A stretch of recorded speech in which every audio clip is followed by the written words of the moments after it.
إلى حضرة النبي المصطفى رسول الله صلى الله عليه وسلم. الفاتحة. أعوذ بالله من الشيطان الرجيم. بسم الله الرحمن الرحيم. الحمد لله رب العالمين الرحمن الرحيم مالك يوم الدين. إياك نعبد وإياك نستعين. اهدنا الصراط المستقيم صراط الذين أنعمت عليهم غير المغضوب عليهم ولا الضالين. Amin. Terima kasih.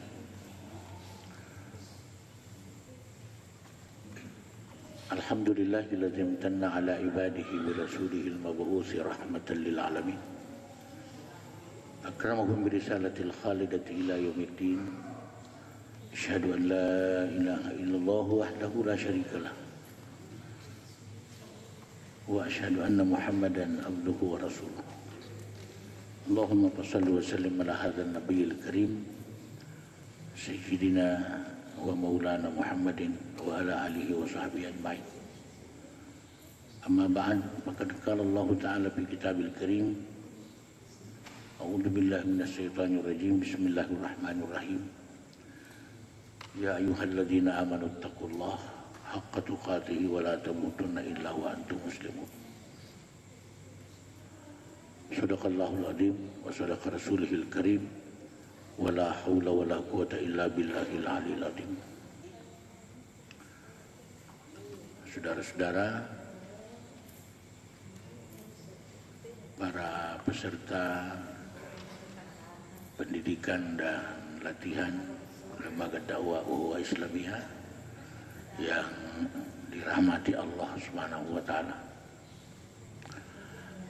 Pertama-tama marilah kita memanjatkan puji syukur kehadirat Allah Subhanahu wa taala, bahwa alhamdulillah hingga saat ini kita masih diberi kesehatan, kekuatan, kesempatan oleh Allah Subhanahu wa taala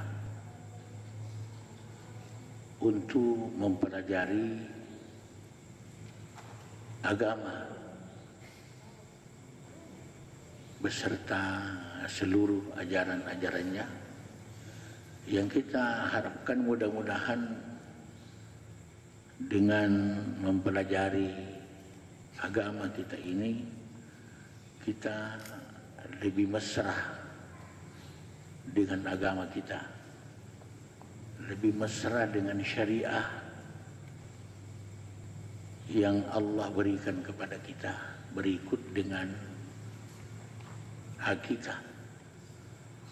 Jadi yang kita pelajari ini menyangkut masalah kebutuhan pokok. Jadi ini bukan fardu kifayah. Jadi hukumnya mempelajari ilmunya Allah adalah fardu kifayah, fardu ain, bukan fardu kifayah. Artinya setiap kita ini wajib mempelajari ilmu Allah. Jadi ingat bahwa yang kita pelajari ini bukan ilmunya saya, bukan ilmunya manusia, tapi ilmunya Allah. Karena memang kita dibekali, setiap manusia dibekali dengan 7 sifat-sifat Allah. Itu saudara harus hafal di luar kepala. Apabila nanti kita berbicara di depan kita punya audiens, ya, itu di dalam diri kita ini ada pertama namanya kodrat, ya, kodrat. Ya, yang kedua iradah, ya. Jadi kodrat, iradah. Yang ketiga ilmu, ilmu, al-ilm. Yang keempat hayat, al-hayat, hidup, ya. Jadi kodrat, iradat, ilmu, hayat, al-hayat. Hayat ini hidup, ya. Hayat ini hidup. Jadi kodrat, iradah, ilmu, hayat, as-sama, sama. Sama ini pendengaran, ya, pendengaran. Wal basar, basar, al-basar, penglihatan, ya. Dan al-kalam. Jadi kodrat, iradat, ilmu, hayat, sama, basar, kalam. Kalam ini yang ketujuh. Kalam itu perkataan. Jadi tidak ada di antara kita ini yang berteriak keluar kecuali menangis. Ya. Karena belum dikasih kata. Ya nanti kita punya umur itu ya berkembang. Mulai 1 tahun, 2 tahun baru bisa pintar bicara pelan-pelan. Jadi tidak langsung dikasih langsung. Ya kecuali di antara ada sekian orang seperti Nabi Rasulullah Sallallahu Alaihi Wasallam itu dia lahir tidak membawa tangis. Ini semua bahan-bahan dakwah bagi kita. Tapi dia lahir dengan 3 buah ucapan. Ini. Yang pertama itu Allahu Akbar kabira. Itu. Yang kedua alhamdulillahi katsira. Yang ketiga subhanallahi bukratan wa asila. Ini ucapan pertama Nabi waktu keluar dari rahim ibu. Beda dengan anak-anak lain, dia keluar itu nyak, nyak. Ya termasuk saya. Bilang ibu itu kau punya nyak itu besar sekali. Ya. Tapi Nabi itu tidak. Nabi keluar Allahu Akbar kabira walhamdulillahi katsira wa subhanallahi bukratan wa asila. Jadi 3 buah kata ini merupakan suatu motto perjuangan Rasulullah. Itu diajar orang mengenal Allah, ya, kemudian diajar orang memuji Allah. Alhamdulillahi katsira. Pujilah Allah sebanyak-banyak pujian. Wa subhanallahi bukratan wa asila, mensucikan Allah sepanjang hidup, sepanjang masa. Nah, ini. Jadi ini juga merupakan suatu episode keberadaan kita. Jadi kita lahir, kemudian kita tinggal, kemudian kita berpulang ke rahmatullah. Ini episode yang kita jalani. Sekarang kita jalani episode yang kedua. Nih, kita kan sudah dilahirkan. Sekarang kita jalani episode yang kedua. Adalah tinggal. Senjata yang diberikan Allah, alhamdulillahi katsira.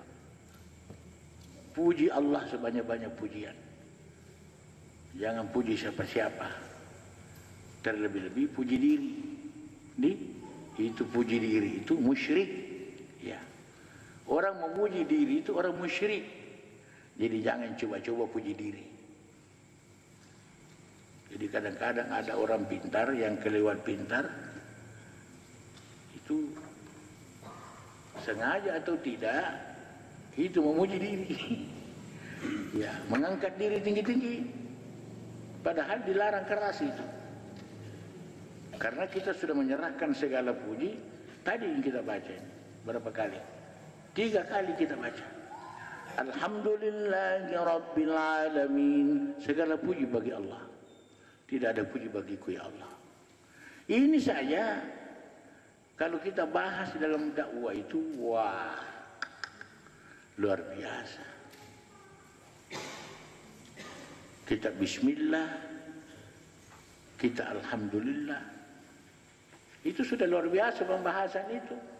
Kalau hanya khutbah tidak habis itu bismillah dibahas, sudah habis waktu. Karena yang kita bahas itu isinya, bukan cuma kalimatnya saja, isinya bagaimana dipakai bismillah. Banyak orang kan cuma membaca bismillah, tapi tidak tahu apa itu bismillah. Apa itu bismillah? Itu pernyataan kita. Sebuah pernyataan kepada Allah Subhanahu wa taala. pernyataan seorang hamba kepada Tuhannya bahwa aku ya Allah akan senantiasa bersama engkau, tidak akan aku lepas engkau. Nah, di situ kita cari kenyataan, apa betul hambaku ini selalu bersama aku atau tidak. Tergantung dari pemahaman tentang bismillah itu tadi. Bismillah ini kan ucapan kalimah Bismillahirrahmanirrahim. Itu. Dengan nama Allah yang Maha Pengasih lagi Maha Penyayang. Nah sekarang bagaimana kita amalkan bismillah dengan nama Allah yang sesungguhnya bukan hanya dengan namanya, tapi dengan Allah. Kita ini kan dengan Allah. Tidak bisa kita hidup kalau tidak dengan Allah. Tidak bisa melihat kalau tidak dengan Allah. Kita tidak bisa bicara kalau tidak dengan Allah. Tidak bisa mendengar kalau tidak dengan Allah. Apa sebabnya? Sifat-sifat yang kamu pakai itu adalah sifat Allah. Jadi tidak mungkin kau bisa memakai sifatnya kalau tidak bersama yang punya. Nah itulah sebabnya Allah menyatakan wa huwa ma'akum aina ma kuntum. Aku ada di mana engkau ada. Aku ada di mana engkau ada. Di mana saja engkau ada, saya ada itu. Cuma banyak orang yang tidak memahami bagaimana praktiknya bismillah itu. Padahal bismillah itu sebuah pernyataan senantiasa dengan Allah. Nah praktiknya bagaimana? Kembali lagi kepada ingat itu tadi. Biar tidak putus. Bismillahirrahmanirrahim, Bismillahirrahmanirrahim, Bismillahirrahmanirrahim. Mulai keluar rumah sampai dari kendaraan, Bismillahirrahmanirrahim, Bismillahirrahmanirrahim. Tapi kenyataannya kau tidak dengan Allah, karena kau tidak paham. Dia mungkin beserta orang lain. Ya. Mungkin dia beserta anaknya, beserta istrinya. Kenapa? Karena itu yang diingat sepanjang perjalanan. Dia selalu ingat yang lain, bukan diingat Allah. Sehingga bismillahnya itu munafik. Munafik. Sepanjang dia membaca bismillah, sepanjang itu pula dia munafik kepada Allah. Ini yang bahaya. Ini yang bahaya. Banyak orang anggap enteng itu bismillah. Banyak orang anggap enteng. Kalau ucapannya kan gampang. Biar orang di luar Islam bisa bismillah. Bisa. Yang penting dia belajar membaca, mengucapkan bismillah. Mungkin dia lebih fasih dari kita lagi. Tapi yang jelas pengamalannya bagaimana? Yang jelas pengamalannya bagaimana? Ini semua ini yang didakwakan Nabi, ya. Waktu pertama kali beliau dilantik. Jadi ini artinya berkembang ini dakwah terus menerus ini berkembang ini dakwah. Tapi yang jelas bahwa kedatangan Rasulullah dia membawa agama tauhid. Jadi dakwanya itu sasarannya kepada tauhid. Jadi selama kurang lebih 13 tahun lamanya Nabi itu berpidato berbicara tentang tauhid. Ya. Diajar orang bagaimana mengingat Allah. Caranya bagaimana ingat Allah. Kalau menyebut Allah gampang. Tapi kalau mengingat Allah, orang semua punya alasan dibelah. Bagaimana ingat Allah ya? Tidak pernah kita lihat Allah. Yang biasa kita ingat itu yang pernah kita lihat. Seperti saya umpamanya, tidak ada yang pernah lihat. Saya pernah beberapa kali ketemu dengan istilahnya orang pintar yang barangkali ingin mengenal saya. Jadi waktu itu saya di dalam studio RRI. Saya pidato mutiara subuh. Di luar ini tekun sekali beliau. Saya bilang, kenapa beliau ini tekun sekali? Padahal saya kenal betul orangnya itu orang hebat. Orang hebat. Selalu juga muncul di televisi. Membawakan tafsir. Jadi begitu saya keluar, Beliau itu langsung berdiri dari tempat duduknya, salaman. 15 tahun Ustaz saya tahu namanya, baru ini hari saya lihat orangnya. Jadi coba lihat itu. Jadi sering ketemu ini, tapi dia tidak tahu bahwa Hasan Tahir itulah saya. Padahal sering ketemu. Coba bayangkan itu. Karena tidak ada ilmunya. Apa itu ilmu? Ilmu itu kan tahu. Artinya tahu. Al-ilmu itu bahasa Arab. Kalau di Indonesia kan tahu atau tahu. Ya, tidak tahu. Bukan tahu tempe, nih. Tidak tahu. Nah, ketidaktahuan kita itu betul-betul membawa kebuntuan. Kamu tidak bisa mengingat Allah, mampu hanya menyebut Allah. Padahal ada hal-hal yang tidak bisa, yang tidak pernah kita lihat, kok bisa diingat. Ada. Seperti hari. Pernah lihat hari? Itu coba, kenapa bisa diingat? Kalau saya tanya ini hari apa besok? Pasti jawab Senin, padahal Senin tidak pernah lihat. Kapan dia Senin? Apa warnanya Senin? Dan di mana kau ambil keyakinan besok Senin? Ini kan ciptaan untuk mendekatkan pemahaman kita bahwa Allah betul-betul bisa diingat. Identitasnya apa? Laisa kamitslihi syai'un wa huwas samiul basir. Itu. Makanya dalam Al-Qur'an, innallaha ya'lamu sirrakum wa jahrakum. Allah Maha tahu sirrakum, apa yang kamu rahasiakan dan apa yang kamu lahirkan. Dia tahu itu bahwa ini hamba aku bohong-bohong aja ini. Dia sebut nama aku tapi yang lain dia ingat. Nah tahu gitu. Kita tidak tahu.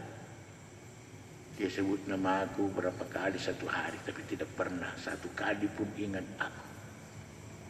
Ini dia dikategorikan munafik. Fawailul khasiyah qulubuhum an zikrillah. Maka neraka wail bagi hambaku yang lupa kepadaku. Bukan hanya dalam sembahyang, tapi di luar sembahyang juga. Karena pada hakikatnya kita diciptakan untuk ibadah. Jadi apapun yang kita lakukan semuanya ibadah. Turun ke sawah, ibadah. Mencangkul tanah, ibadah. Jualan di pasar, ibadah. Ya, makan itu ibadah. Kenapa?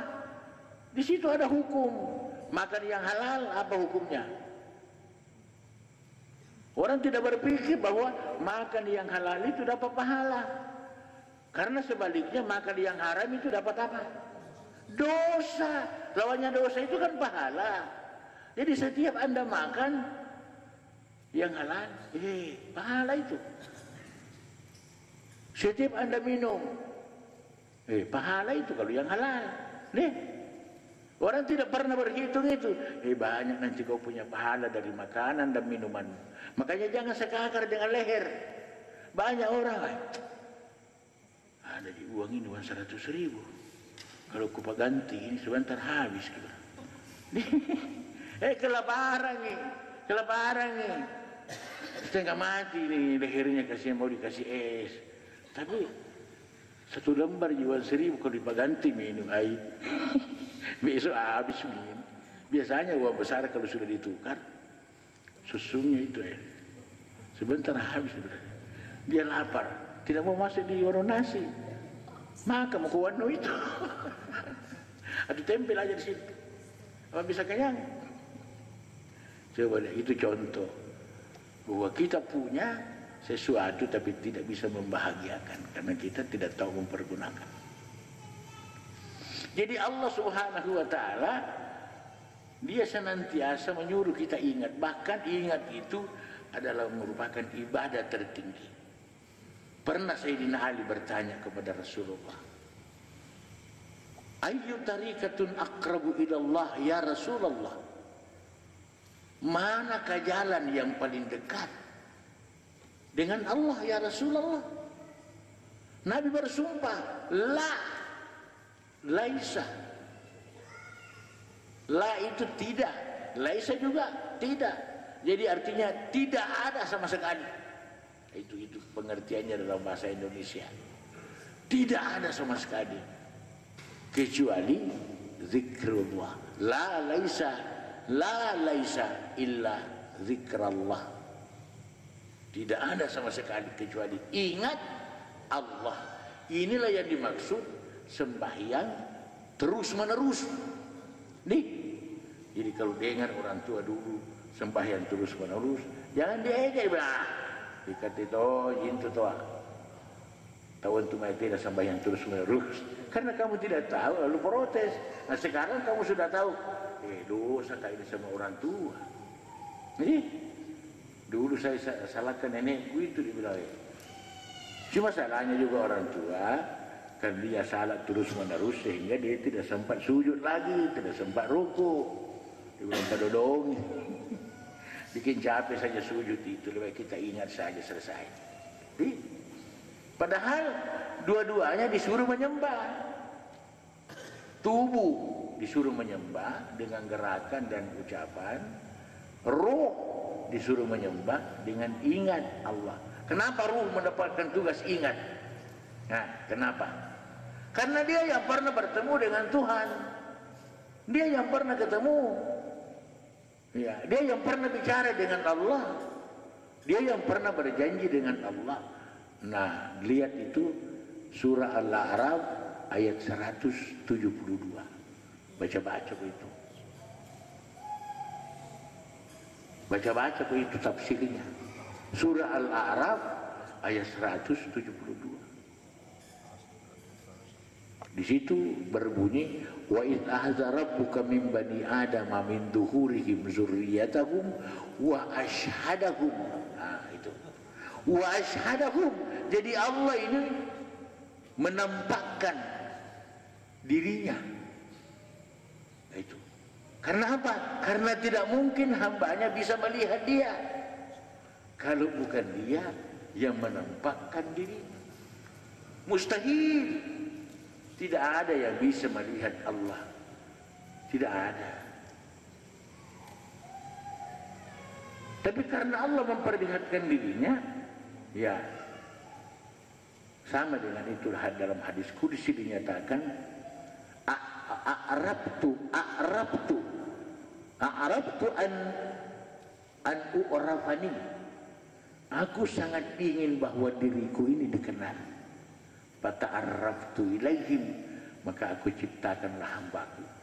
Fa'arafuni, aku perkenalkan diriku kepadanya dan mereka mengenal aku.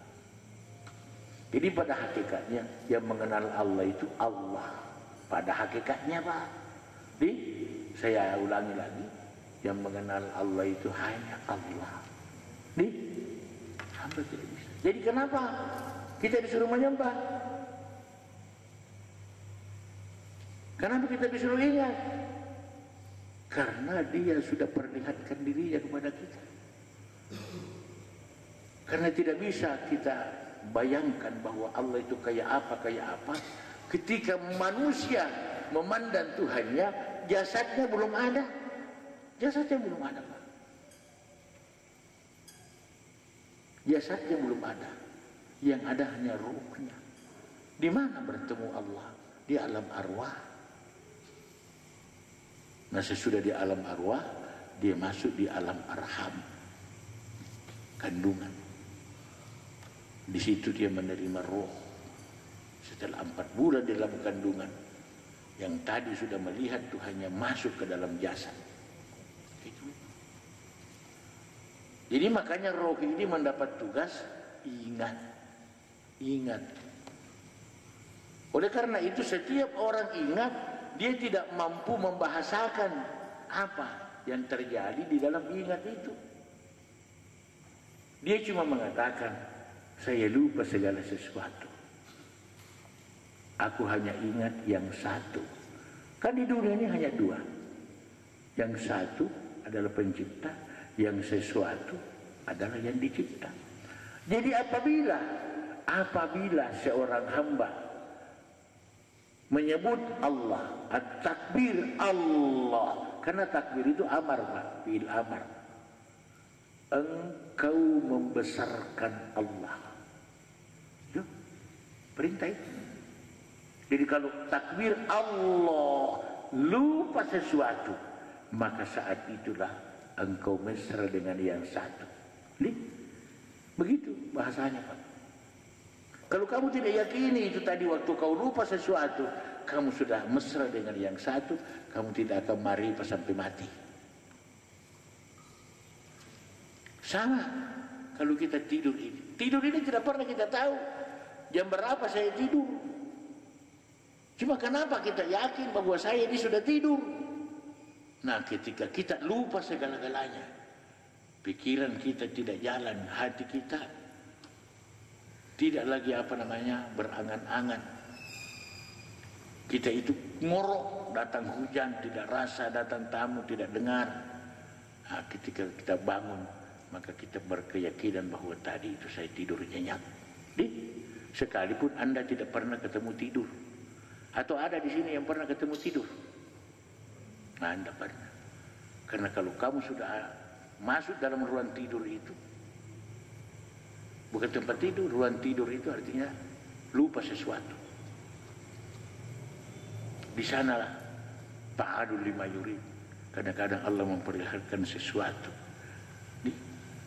Kita kadang-kadang ada di Jakarta, 1 tahun tinggal di Jakarta baru pulang, padahal tidurnya hanya beberapa setengah jam tidur, tapi 1 tahun di Jakarta baru pulang. Itu mimpi. Dia ke Amerika, dia cerita panjang lebar tentang Amerika, padahal tidak pernah ke Amerika. Padahal Allah memberikan dia mimpi. Di saat kamu tidur itu, maka roh itu masuk semua. Allah menggerakkan kamu. Jadi siapa yang pemain? Ya, siapa yang melihat kamu bermain itu sehingga kamu lihat dirimu? Siapa yang lihat itu? Kamu kan tidur. Kenapa besok-besok ini, besok pagi kau cerita? Saya tadi malam mimpi tuh enaknya. Saya mimpi lagi ketemu bidadari umpamanya. Betul? Enak sekali.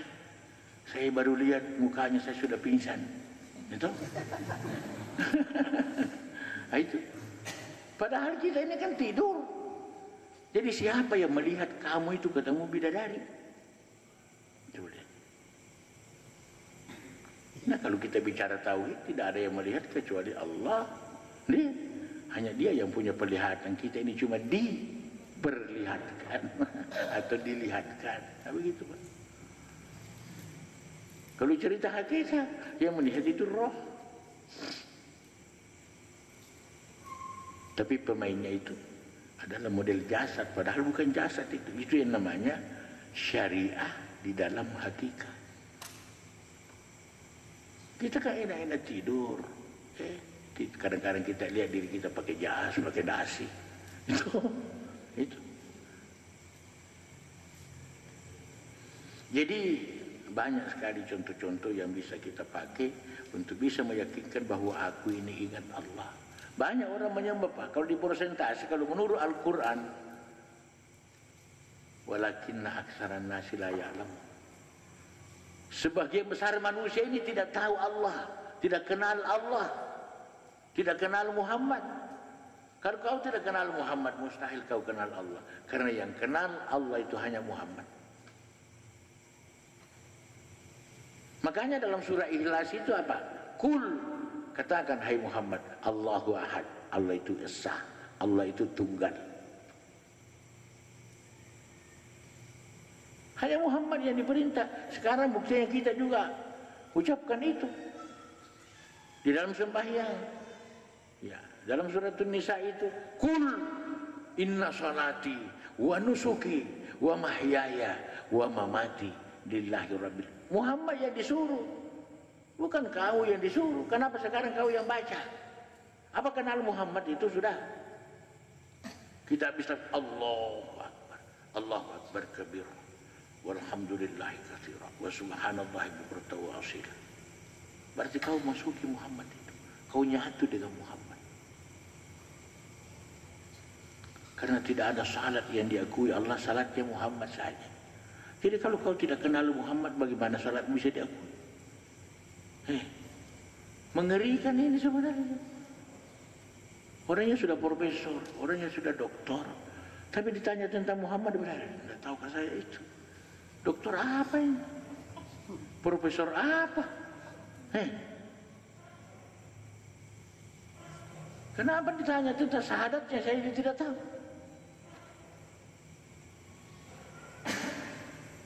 Padahal orangnya sudah guru besar. Guru besar apa? Tidak enak dia dengar itu kalau kita bilang begitu, profesor apa, guru besar apa. Kenapa kok Tuhannya saja dia tidak tahu, padahal Tuhan itu kata Allah, ana jalisu man zakarani, itu hadis kursi. Artinya firman Allah, ana jalisun, aku di sekedudukan. Man zakarani, barang siapa mengingat aku. Jadi siapa yang ingat aku sekedudukan dengan dia. Sekedudukan itu maksudnya bukan saya di sini, Allah di sini, enggak. Satu tempat kita dua, satu kursi kita dua. Di mana saya duduk, di situ duduknya juga. Ya bilang, ana jalisun man zakarani.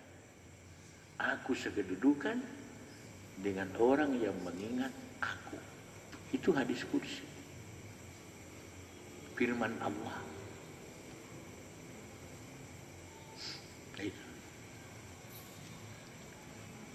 Jadi istilahnya di sini, setiap orang mengingat mesra itu.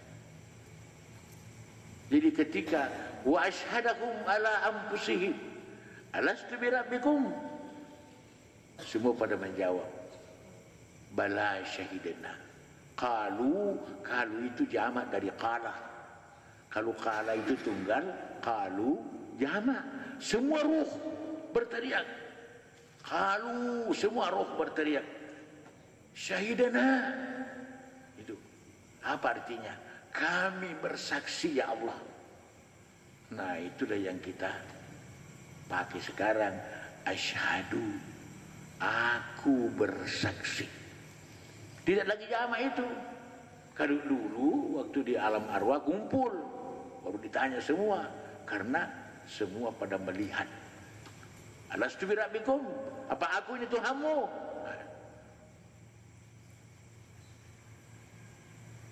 Semua berteriak, syahidana, kami bersaksi ya Allah. Kenapa kami? Karena semua roh, semua arwah itu pada bersaksi. Sekarang ini masing-masing, jadi tidak pakai lagi syahidana, asyhadu, aku bersaksi. Tidak boleh diartikan itu saya bersaksi. Jangan sekali-kali kamu artikan itu saya bersaksi. Karena saya ini tidak pernah melihat Tuhan. Yang pernah melihat adalah aku. Siapa itu aku? Muhammad atau roh. Makanya kita disuruh pertanyakan. Yas'alunaka 'anir ruh. Yas'alunaka 'anir ruh. Kalau kau ditanya, hai Muhammad, tentang roh, kulir ruhu min amri rabbi. Katakan, hai Muhammad, roh itu urusan Tuhanku. Jadi kalau kau mau tahu urusan Allah, masuk itu bergabung dengan roh.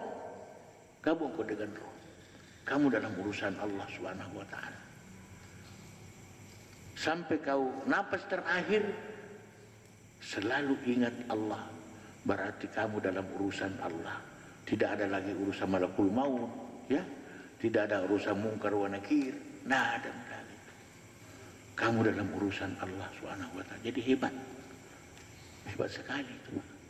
Makanya hanya sedikit orang kesian yang dapat barang-barang begini ini.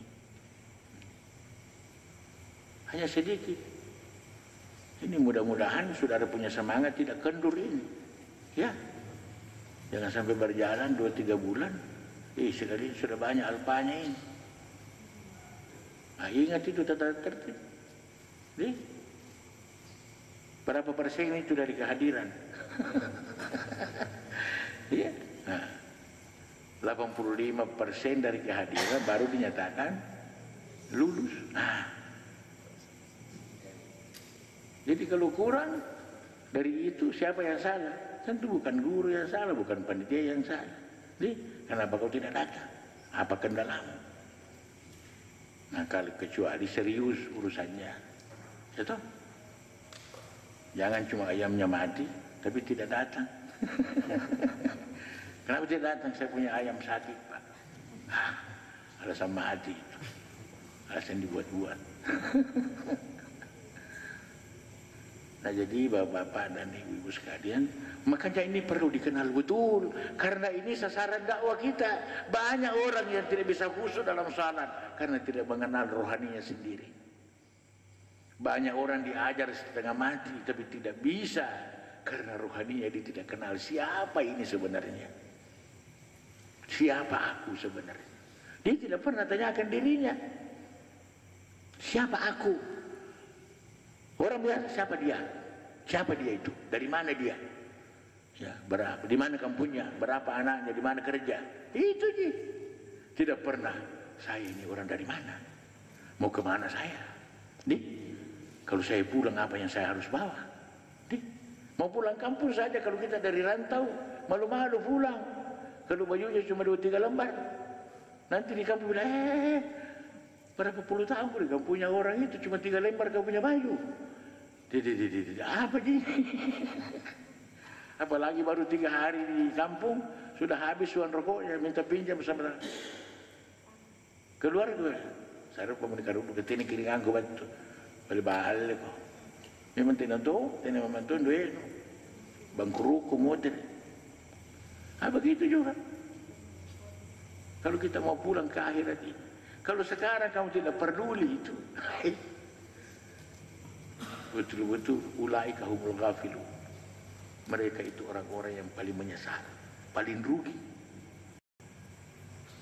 Masa dirinya saja lamanya. Makanya kata Nabi, "Man kana yu'minu billahi falyukrimul dhaif." Jika engkau beriman kepada Allah, muliakan kau punya tamu. Mana kau punya tamu? Ini aslinya itu. Satu waktu nanti dia pulang ke kampung. Di mana kampungnya? Kampungnya di mana ini? Di surga. Di surga ini dia punya kampung. Makanya dijamin itu. Dalam surah Ali Imran ayat 31. Qul in kuntum tuhibbunallaha fattabi'uni yuhibbukumullah wa yaghfir lakum dzunubakum. Jadi siapa yang ikut orang isi surga pasti dibawa masuk surga.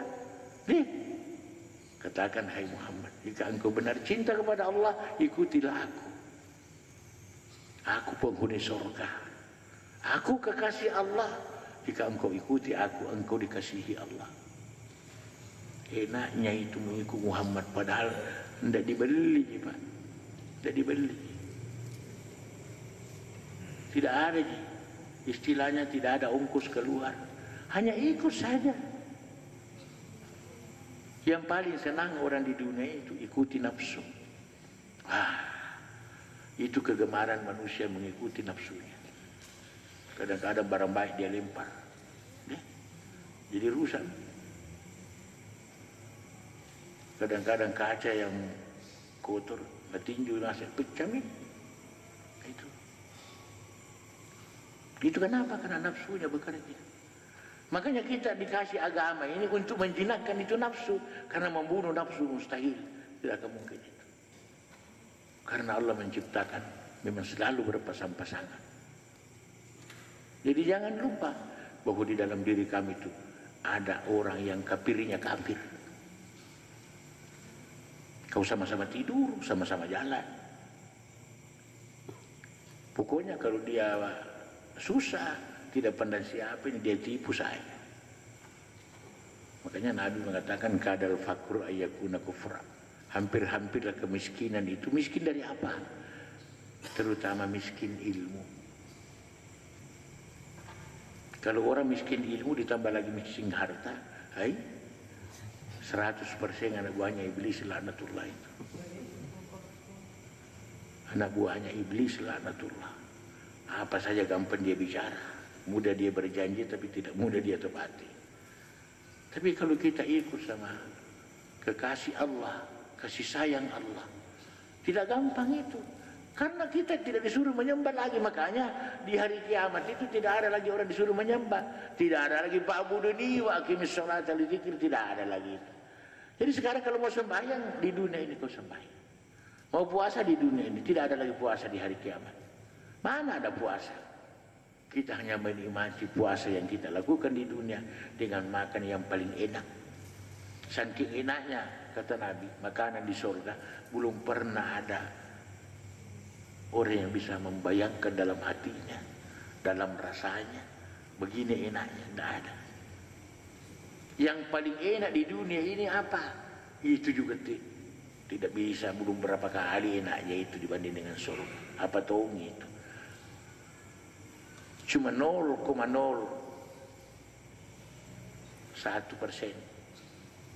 0,01% itu daripada yang paling enak di dunia ini.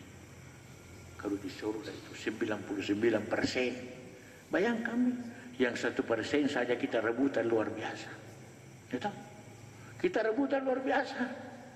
Sampai-sampai ada yang miliarder, ada yang jutawan, itu. Ada konglomerat, ya? Ada juga konglomeraat.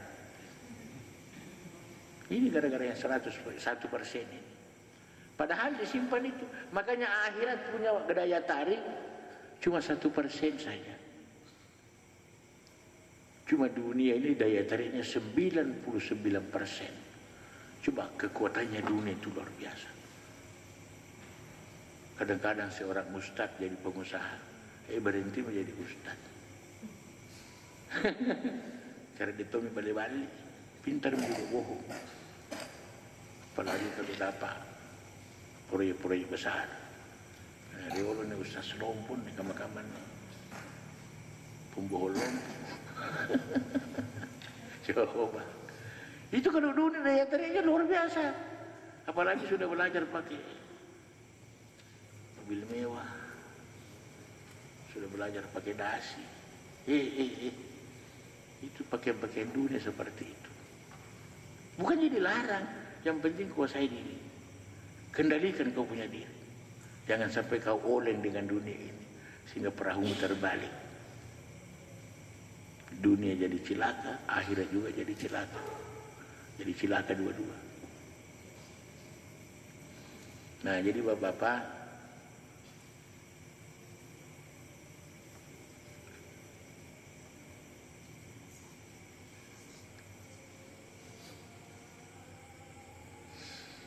nah ini yang di atas ini apa ditulis? Al-abidu ya? Al-abidu wal ma'budu wahidu. Ini sebenarnya ini adalah kata sufi. Gara-gara inilah, gara-gara ini kalimat ini, nah sehingga bertengkar orang syariah dengan orang hakikat. Nah itu karena apa? Kurang penjelasan. Padahal kalau seorang hamba tidak memiliki al-abid wal ma'budu wahid itu tidak diterima penyembahannya, Pak. Cuma istilahnya ini kan rahasia. Kita tidak disuruh mengaku. Jadi kalau bahasa aslinya ini al-abidu wahidun wal ma'budu wahidun. Yang menyembah itu satu, siapa? Hamba. Yang disembah itu satu, siapa? Allah. Itu. Tapi kalau digabung al-abidu wal ma'budu wahidun. Ini memang banyak tidak sembahyang. Kalau sudah ma'rifat, marah cuma kata tahu di sembahyang. Nih, jika dia tahu terima sembahyang. Coba, dia bilang pedodong. Hah? Jam aku sembahyang. Ke kita di sembahyang, kita tahu dia menerima sembahyang. Kalau Allah mau pukul saya, berarti Allah sakiti dirinya sendiri. Coba lihat pahamnya begitu. Padahal ini paham perlu dibasmi. Jadi kita para dai perlu meneruskan ini. Sebenarnya ini apa namanya, kata sufi ini itu dia ungkapkan praktek dari hubungannya dengan Allah, bahwa ketika kita mengingat Allah maka kita jadi mesra dengan Allah. Itulah al-abidu wal ma'budu wahidun, yang menyembah yang disembah satu. Karena setiap hamba mengingat Allah maka dia lupa diri. Dia lupa pasti. Kalau kau ingat dirimu berarti kau lupa Allah. Jadi kalau ingat Allah pasti lupa diri. Ya, man arafa nafsahu faqad jahila rabbahu. Itu sambungannya sebenarnya. Jadi siapa yang bodoh terhadap dirinya, maka sungguh dia tidak telah mengenal Tuhannya. Itu. Jadi man arafa nafsahu faqad arafa rabbahu. Siapa mengenal dirinya, mengenal Tuhannya. Artinya diri itu mengenal Tuhan. Bukan diri itu Tuhan. Hati-hati. Banyak itu. Dia jadikan dirinya Tuhan. Ada juga dia jadikan akalnya jadi Tuhan, seperti orang ateis. Itu akalnya Tuhan. Sehingga disindir dalam Al-Quran, apa manittahadha ilahahu hawa? Apakah engkau tidak melihat orang yang mempertuhan akalnya, hawa nafsunya? Nah, itu. Jadi memang ada saja orang-orang seperti itu. Jadi yang di atas ini al-abidu wal ma'budu wahidun, itu adalah kata sufi.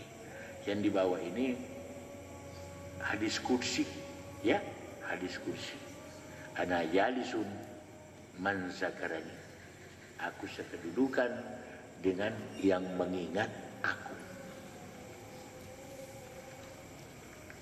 Jadi sudah terdengar orang azan, kita sudah masuk waktu Isya.